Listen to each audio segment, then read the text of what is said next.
والعصر ان الانسان لفی خسر الا الذین آمنوا وعملوا الصالحات وتواصوا بالحق وتواصوا بالصبر۔ اس کا نتیجہ کیا نکلنا چاہیے کہ ہمارے دلوں میں یہ بات کھب جائے، جاگزیں ہو جائے، راسخ ہو جائے کہ انسان کی کامیابی کا دار و مدار دولت پر نہیں ہے، جائیداد پر نہیں ہے، دنیاوی اقتدار پر نہیں ہے، وجاہت پر نہیں ہے،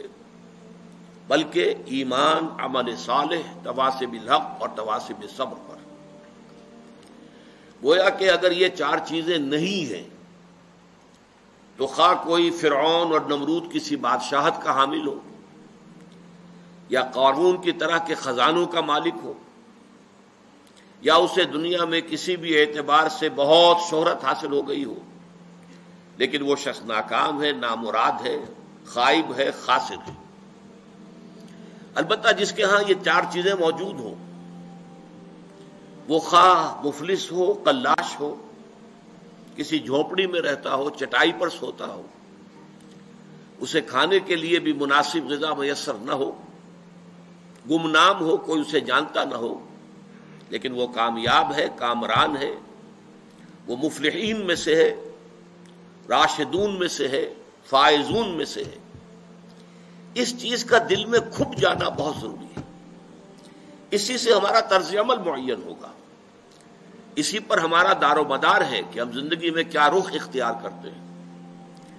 مزید برآں اس میں صرف ایک مرتبہ اس بات کو سمجھ لینا اور دل میں کھبا لینا کافی نہیں ہے، اسے بار بار تازہ کرنے کی ضرورت ہے،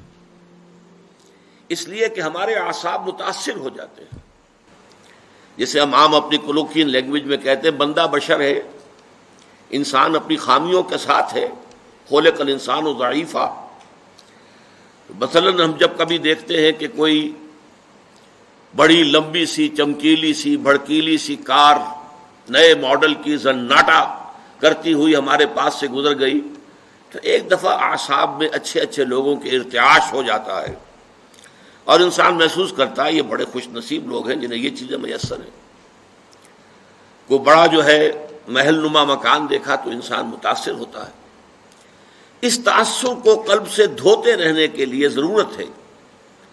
کہ اس معیار کامیابی اور ناکامی کو ذہن میں تازہ کیا جائے بار بار۔